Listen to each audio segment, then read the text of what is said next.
तासगाव मतदारसंघात तासगावपासून जवळच असलेल्या एका गावात मी आलेलो आहे. इथं आपण बघतोय की हे कॅनलचं काम सुरू झालेलं आहे. ताकारीचं पाणी इथपर्यंत सगळ्या गावांपर्यंत पोहोचावं म्हणून कॅनलचं काम सुरू झालंय. हे काम अजूनही अर्धवट आहे. बऱ्याच ठिकाणच्या जमिनी ॲक्वायर केल्या गेलेल्या आहेत, संपादित केल्या आहेत. त्या शेतकऱ्यांना मोबदलाही मिळालेला नाही फारसा. पुढे गेलो आपण आणि तिथून थोडंसं मागे उजव्या हाताला आपण वळलो तर मूळ जो कॅनल इथपर्यंत वळवण्यात आलेला आहे ते पाणी आलेलं आहे, पण त्याच्या पुढे काम मात्र झालेलं नाही. हे असंच काम आहे. जर हे काम पूर्ण झालं असतं तर इतक्या सहजगत्या ह्या कॅनलमधनं मला इकडे येता आलं नसतं, कारण 5 ते 6 फूट खाली पाणी असतं आणि त्याच्यावरनं येणं देखील मुश्किल झालेलं असतं. मात्र अजूनही हे पाणी फक्त हा जो डोह आहे, हा डोह फक्त पावसाच्या पाण्याचा डोह निर्माण झालेला आहे आणि इथंच या पाण्याचा फारसा फायदा होत नाही. एका बाजूला सधन शेती, एका बाजूला पाणी भरपूर मिळाल्यामुळं शेतीचं उत्पादन मोठं होतं आणि तेच आपण इकडे खाली बाजू या उजव्या हाताला गेलो तर पाण्याचं प्रमाण कमी झाल्यामुळं हळूहळू शेतकऱ्यांना पाण्यासाठी झगडावं लागतं. असेच काही शेतकरी आहेत जे कॅनलसाठी झगडत आहेत, त्यांची काही जमीन गेली आहे, त्यांना आपण बोलूया. मला सांगा की तुमची किती जमीन गेलेली आहे ह्याच्यामध्ये आणि काय तुम्हाला फायदा झालाय? 11 गुंठ जमीन गेलेली आहे. काहीच फायदा झाला नाही काय फायदा. बरं, कधीपासून सुरू झालंय काम कॅनलचं? 5-6 3-4 वर्ष झाले पण काय अजून नाही. काहीच नाही. नाही मोबदला देतो असं सांगितलं? नाही काय सांगितलं. असं मोबदला दिला नाही? काय नाही. बरं, पाणी मिळतं का नाही शेती? नाही अजून काही कॅनलच पूर्ण नाही. बरं, अर्धवट तर पूर्ण आहे? अर्धवट आहे पूर्ण. 4-5 वर्ष झाले आता हे कॅनल काढून झाले. यात कोणतीही प्रगती नाही आहे, त्या स्थितीत आहे. आणि हे फक्त पाऊस पाण्यावर साठलं जातं आणि प्रत्येक वेळा सांगते बाबा आता पुढच्या वेळेस चालू होईल, नंतर चालू होईल. विनाकारण लोकांच्या जमिनी अडकून पडले तिथं. याचा कोणालाही फायदा नाही. शासनाने काय केलं, शेतकऱ्यांना जमिनी पेरता येत नाहीत, लोकांचं तर नुकसान होतच आहे. त्यामुळे लवकर याची शासनाने दखल घेऊन काम तर पूर्ण करावं, नाही तर पाण्याची काहीतरी लवकर सोय करावी. काम तर पूर्ण करावं, नाही तर पाण्याची तरी किमान सोय करावी, असे नागरिक म्हणतात. मला सांगा की किती दिवसापासून तुम्हाला झगडावं लागतंय? मुळात पाणीही मिळत नाही आणि काहीच होत नाही. माझ्या अंदाजानं 15 ते 20 वर्ष झाली पाण्यापासून आम्ही वंचित आहे आणि अशी कामं बऱ्याच ठिकाणी अपूर्ण करून सोडलेली आहेत. किती टप्प्यात अपूर्ण काम अशी? अशी ही ताकारी योजना तर पूर्ण अपूर्णच आहे. शेतकऱ्यांचाच विश्वास राहिला नाही असं ते म्हणतात. मला सांगा की काय करायला पाहिजे होतं हे योजना पूर्ण करण्यासाठी? ताकारीच्या पाण्यासाठी आपण बघतो युती सरकारच्या काळापासून सगळा खेळ चालू आहे, अजूनही पूर्ण झालेला नाही. ताकारी असेल, टेंबो असेल, म्हैसाळ असेल, अरफळ योजना असेल, या योजना पूर्णत्वास नेण्यासाठी कृष्णा खोरे महामंडळाची स्थापना 1996 साली युती शासनाच्या काळात झाल्यानंतर ज्या पद्धतीनं काम त्या तडपेनं व्हायला पाहिजे होतं पश्चिम महाराष्ट्रात, त्या तडपेनं काम केलं गेलं नाही. खरं बघितलं तर 1999ला ज्यावेळेस आघाडी सरकार आलं त्याच्या अगोदरच कृष्णा खोरे महामंडळ स्थापन झालं होतं. कृष्णेचं पाणी टायमात उचलणं गरजेचं होतं, पण आघाडी सरकारचे इथले दिग्गज मंत्री असताना सुद्धा त्या तडपेनं, त्या इच्छाशक्तीनं ते पाणी उचललं गेलं नाही. खरं बघितलं तर तासगाव तालुक्यातला भाग असेल, ही ताकारी योजना असेल, म्हैसाळ योजना असेल, अरफळ असेल, टेंबो असेल, या सर्व योजना अपूर्ण आहेत. बायकांच्या आया बहिणींच्या अंगावर सोनं विकून, मंगळसूत्र विकून कवटेकन गावातून स्वतः पाईपलाईन नेली आणि प्रत्येक वेळी यांनी फक्त प्रस्थापितांनी एकच काम करायचं की प्रत्येक निवडणूक आली की नारळ फोडायचा आणि कोणतेही काम होत नाही. आणि हा जो काम देण्याचा आहे तो सगळे दलाल आहेत आणि हा सगळा जो यांचा म्हणजे प्रस्थापितांचे जे मागे फिरणार आहेत हे सगळे कॉन्ट्रॅक्टर दलाल बनलेले आणि हे जे प्रस्थापित आहेत हे दलालांचे नेते आहेत आणि त्यांना आणि प्रत्येक ठिकाणी पोलिसांचं बळ वापरून कोणी बोललं तर त्यांच्या विरोधात त्यांना म्हणजे थांबवलं जातं आणि त्यांच्यावर केसेस घालणं, त्यांना अडचणीत आणणं हे प्रकार होतात. ही अवस्था एकमेव आपल्याला पाहायला मिळते की पाणी पोचलं नाही तर सगळा या शेतीचा विकास खुंटतो आणि हा विकास खुंटला त्यामुळं पुढच्या सगळ्या कामांच्या अडचणी निर्माण होतात. आणि द्राक्षासारखं पीक, बागायती पीक इथं घ्यायचं असेल तर पाणी भरपूर प्रमाणात लागतं, तेच उपलब्ध न झाल्यामुळं एकीकडचा भाग सधन दिसतोय आणि दुसरीकडे पाण्यासाठी वणवण दिसते. हे प्रश्न सोडवण्याकरता आपल्याला किती वेळ अजून घालवायला लागणार याची उत्तरं राजकारण्यांना द्यावी लागतील. ही समस्या झाली. आणखी ही समस्या पाहूया.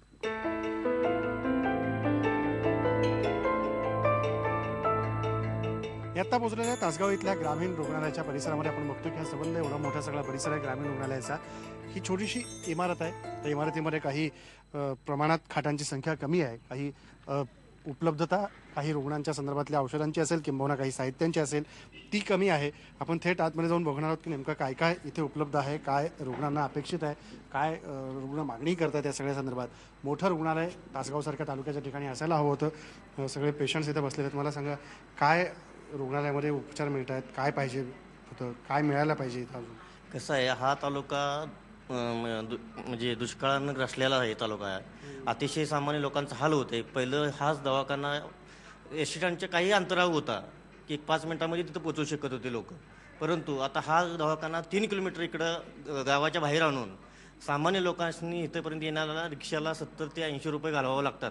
परवाची एक दृष्टीने अशी घटना घडली की एका मुलीला सर्पदंश झालेला होता. त्याच्याबद्दलची लस इथं उपलब्ध झाली नाही आणि त्या मुलगीला आपले प्राण गमवावे लागले.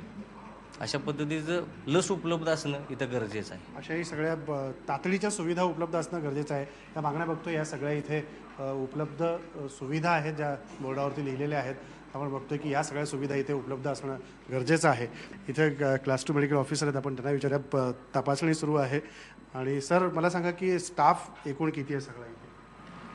आपल्याकडे 3 मेडिकल ऑफिसर आणि 1 वैद्यकीय अधीक्षक असतात आणि नर्सिंग स्टाफ 7 जण आणि आपल्याकडं बाकीचे पण विभाग आहेत. ICTC विभाग आहे, शिवाय आपल्याकडं मलेरियासाठी किंवा TB TB युनिट आपल्याकडं आहे. असे आपल्याकडे विभाग आहे. RBS किंवा पण सर इथे हे डेंटलचं मशीन दिसतंय, धूळ पण याच्यावर साचलेली आहे, हे का बंद आहे आता? याच्यासाठी आपण ॲड दिलेली आहे. तर डेंटल सर्जनसाठी ची मागणी आपण केलेली आहे. त्याच्यासाठी अर्ज आलेले आहेत, पण प्रोसेस आपली या इलेक्शनमुळे थांबलेली आहे. प्रोसेस थांबलेली आहे. आपण बघतो की काही जागा रिक्त आहेत, त्या भरायच्या आहेत. त्यांना मात्र ही प्रोसेस केवळ इलेक्शनच्या याच्यामुळे थांबलेली दिसते आहे. मेडिकल अधीक्षक देखील इथं आहेत या रुग्णालयाचे.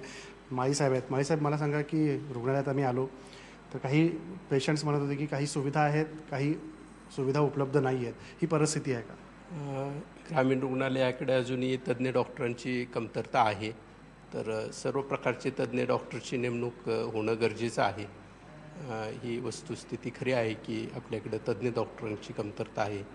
तसंच हे ग्रामीण रुग्णालय गावापासून बाहेर आहे. हे मध्यवर्ती ठिकाणी जर असेल तर लोकांच्या दृष्टीनं जे जाणे येणे सोयीचं होईल आणि आपण अजून चांगल्या प्रकारे लोकांना सुविधा देऊ.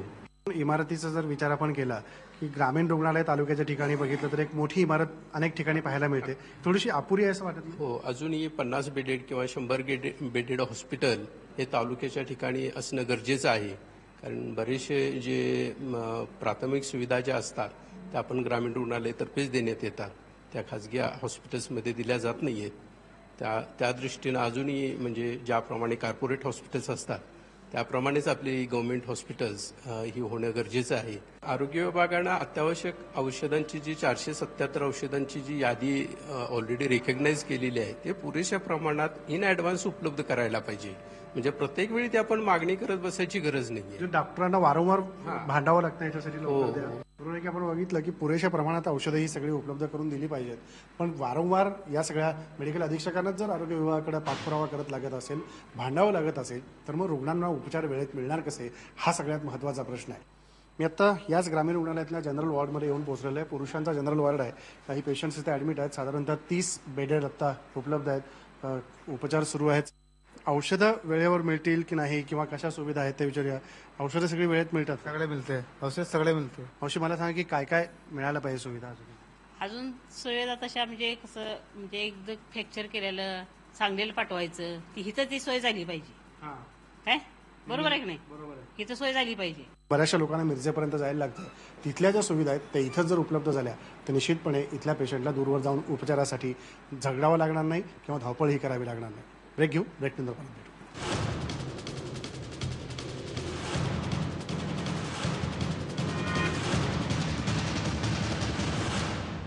तासगाव हा राज्याचे गृहमंत्री RR पाटील यांचा मतदारसंघ आहे. आबा, यावेळीची निवडणूक खूपच वेगळी आहे. चौरंगी पंचरंगी लढती होत आहेत. कशा पद्धतीची तयारी तुमची या मतदारसंघातली सुरू आहे? एकतर मागल्या 4-5 निवडणुका आम्ही इथं पक्षामार्फत लढवलेल्या आहेत. त्यामुळे आणि अनेक निवडणुका सातत्याने येत असतात, कधी स्थानिक स्वराज्य संस्थेच्या तर कधी सहकाराच्या. त्यामुळं निवडणूक लढवण्यासाठी आवश्यक असणारी कार्यकर्त्यांची फळी, संस्थांची फळी, त्याचबरोबर लोकांचा संपर्क, ह्या सगळ्या गोष्टी नेहमीच तयार असतात. त्यामुळे ही निवडणूक काय नवी आहे आणि वेगळ्याने काही तयारी करावी लागेल अशी स्थिती माझ्यासाठी तरी नाही. पण ज्या प्रकारे आघाडी वेगळी झाली, महायुती वेगळी झाली, त्यामुळं कुठेतरी मतांचं विभाजन होतं. अशा परिस्थितीमध्ये काय सामना करावा लागेल? तसं काँग्रेस पक्षाचे अनेक कार्यकर्ते अगदी 90% म्हटलं तर चुकीचं ठरणार नाही की ते मलाच पाठिंबा देतील. कारण इतकी वर्ष सत्तेत असताना आघाडीचं राज्य चालवताना त्या कार्यकर्त्यांना नेहमीच बरोबर घेण्याची भूमिका आम्ही स्वीकारली. फोटोग्राफ्स तुमच्या मतदारसंघातले दाखवू इच्छितो. हा ग्रामीण रुग्णालयातला जो भाग आहे त्याच्यात खाटा वाढण्याची गरज आहे, किंबहुना काही असुविधा देखील दिसत आहेत. काही खाटांची संख्या आहे ती अधिक होणं गरजेचे देखील आहे. आणि जो कालव्याचा मुद्दा मगाशी आपण बोललो, तर कालव्याचं काम अर्धवट राहिलं, तर याचा पाठपुरावा या पुढच्या काळात. आता हे जे डेंटलचं आहे, ही मशीन आणून ठेवली गेली आहे, मात्र नियुक्ती नाही आहे. आणि रस्ते तासगावमधले, एक तासगाव कवठेमंकाळमधले टोटल, आता मी काय असा माझा दावा नाही की सगळे रस्ते 100% झालेले आहेत. काही लोक शेतात राहतात, काही लोक वाड्यावर राहतात, तिथले रस्ते राहिलेले आहेत. शेवटी मी जरी राज्याचा गृहमंत्री असलो, गृहमंत्रीपद प्रभावी असलं, तरी सगळा निधी एकाच मतदारसंघामध्ये खेचून आणणं हे सुद्धा महाराष्ट्रावर अन्याय करणार आहे. त्यामुळे मंत्र्यांनी आपल्या मतदारसंघाचा, कधी कधी मंत्र्यांची सुद्धा अडचण होते. एक मंत्री असून तुमच्या मतदारसंघामध्ये विकास नाही, म्हणजे लोकांची अशी अपेक्षा आहे की महाराष्ट्रातल्या गोरगरीब भागातले सगळे फंड सक करा, आणा आणि ते आपल्याच मतदारसंघात खर्च करा. असं केलं तर फक्त आपल्या मतदारसंघाचा विकास केलं नाही तर इतके मोठे तुम्ही प्रभावीपण नेते आहात आणि तुमच्या मतदारसंघामध्ये कामं का नाहीत. दोन्ही बाजूंनी टीका होते. आपल्याला बॅलन्स ठेवूनच, बाकीच्या भागाला निधी देऊनच, शेवटी मंत्री असला तरी तो वाढप्याच्या भूमिकेमध्ये असतो आणि त्यानं सगळ्यांना देऊन मग आपण घ्यायचं, सगळं आपल्या हातात आहे म्हणून सगळं आपणच खेचायचं, असं माझं मत नाही. एक आहे की जेवढा निधी येईल तेवढा निधी चांगल्या पद्धतीने खर्च झाला पाहिजे, चांगल्या दर्जाची कामं झाली पाहिजेत, हा कटाक्ष असला पाहिजे. तसं बघायला गेलं तर तासगाव कवठेमंकाळमध्ये खूप चांगल्या पद्धतीचा निधी सुद्धा आला. अनेक रस्ते झालेले आहेत, 100% झालेले नाहीत. त्यातले काही रस्ते आता प्रगतीपथावर आहेत, टेंडर्स फायनल झालेले आहेत, काही रस्ते मंजूर आहेत. कालव्याच्या बाबतीत जर सांगायचं झालं तर आता एका बाजूने आम्हाला विचारलं जातं की कालव्याची कामं अपुरी आहेत, डॅम्स पूर्ण झाले, पण कालवे का अपुरे आहेत. आता ह्या बाजूने भाजप शिवसेनेचे लोक आमच्या भागामध्ये आले की ही टीका आमच्यावर करतात आणि आहेत कामं अपुरी. हेच लोक विदर्भात, मराठवाड्यामध्ये गेले तर सगळा निधी पश्चिम महाराष्ट्रामध्ये पळवला जातोय, अनुशेष वाढवला जातोय, अशी टीका हेच लोक आमच्यावर करतात. दोन्ही बाजूनी बोलतात, ह्यांचे ढोल दोन्ही बाजूनी वाजतात. अगदी आपले मांडूळ म्हणतो ना आपण, दोन्ही बाजूनी. तसं आता नितीन गडकरी साहेब इथं आले, कृष्णा खोऱ्याच्या अपुऱ्या कामावर यांनी टीका केली. माझा विनम्र सवाल आहे की कृष्णा खोऱ्यामध्ये अधिकचा फंड जातोय आणि अनुशेष तयार होतोय म्हणून ॲडव्होकेट जनरलला महाराष्ट्राच्या इतिहासामध्ये विधान परिषदेत पहिल्यांदा कुणी बोलवलं? राज्यपालाला विदर्भातल्या, मराठवाड्यातल्या आमदारांना एकत्रित करून शिष्टमंडळ कोणाचं भेटलं? वारेमाप टीका इरिगेशन विभागावर कुणी केली? एका बाजूनी इकडे फंड्स आणताना टीका करायची आणि फंड्स आणले नाहीत, घटनात्मक राज्यपालांच्या मान्यतेनेच फंड्स खर्च केले तर मग प्रोजेक्ट का अपुरे राहिले म्हणून टीका करायची. म्हणजे फंड्स आणू द्यायचे नाहीत, तिकडे गेलं की वेगळं सांगायचं, इकडे आलं की वेगळं सांगायचं. ह्या दुटप्पी भूमिका विकासाच्या प्रश्नाच्या बाबतीत विरोधकांनी सोडल्या पाहिजेत.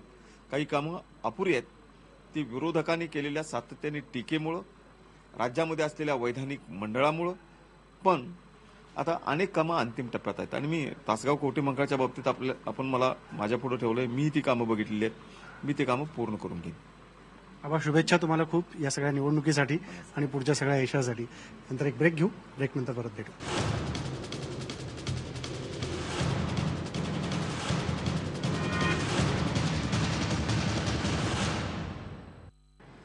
मी आता पोहोचलेलो आहे सांगली जिल्ह्यातल्या तासगावमध्ये. तासगाव कवठेमहांकाळ हा मतदारसंघ आहे गृहमंत्री आर पाटील यांचा, त्यामुळे या ठिकाणी अजित गोरफडे विरुद्ध आर पाटील हा थेट सामना पाहायला मिळणार आहे. आत्ता मी आहे गणपती मंदिराच्या समोर, इथून मी फिरणार आहे तासगाव मतदारसंघात आणि जाणून घेणार आहे इथले प्रश्न, इथल्या जनतेचे समस्या आणि जनतेला भेडसावणाऱ्या आणखीही काही प्रलंबित मागण्यांसंदर्भातल्या अपेक्षा. चला माझ्यासोबत.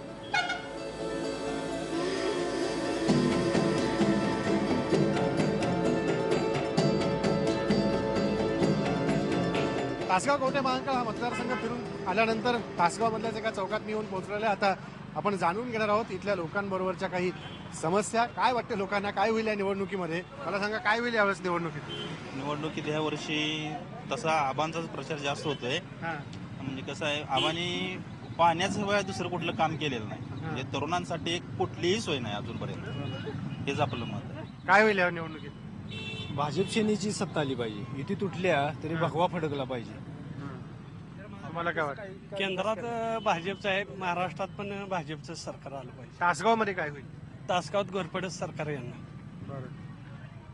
मला सांगा काय होईल तासगावमध्ये?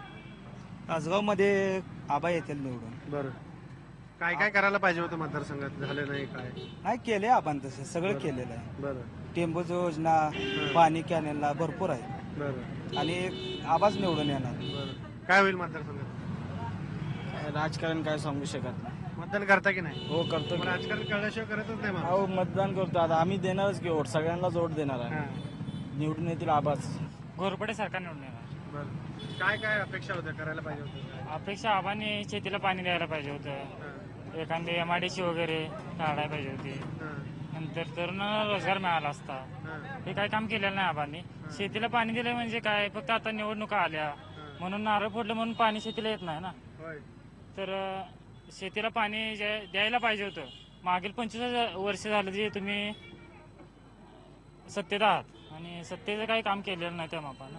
आता तुम्ही ज्यावेळेला सरकारवर भाजपचं आलं त्यावेळेला तुम्ही कामाला लागला. काय पाणी द्यायला पाहिजे असं तर म्हणता, काय होईल या निवडणुकीत? या निवडणुकीत भाजप सत्ता येणार पूर्णपणे बहुमतानं. काय होईल तासगावमध्ये यावेळेस? आर पाटीलच येणार निवडून. बरं, काय होईल यावेळेस निवडणुकीत? भाजप येणार सर. काय वाटतं तुम्हाला? काय सांगता येत नाही जनमत. काय सांगता येत नाही. काय होईल या निवडणुकीत? जनमत काय येईल ते येईल. शक्यता काय वाटतं? काय दोन्ही पण दिग्गज आहेत. बरं, तगडी फाईट होईल. तगडी फाईट होईल, घासून होईल. असून फाईट होईल असं ते म्हणतात. काय होईल निवडणुकीत या? निवडणुकीत हां भाजप. बरं, आपण बघतो की संमिश्र प्रतिक्रिया इथं पाहायला मिळते. 2 तगडे उमेदवार आहेत. आर पाटील विरुद्ध अजित घोरपडे भाजपकडून, आर पाटील हे राष्ट्रवादीकडून. त्यामुळे शेवटपर्यंत निकाल काय असेल हा सांगता येत नाही. एकीकडे आर पाटलांनी काही कामं केली, तेही लोकांना पटतात, मात्र अजूनही काही प्रलंबित कामं आहेत, ती व्हायला पाहिजे होती असं वाटतंय. त्यामुळे संमिश्र प्रतिक्रिया येत असल्यामुळे आता काय नेमका निकाल लागणार याची उत्सुकता सगळ्यांना असणार आहे. इथंच थांबू, पहा फक्त IBN लोकमत.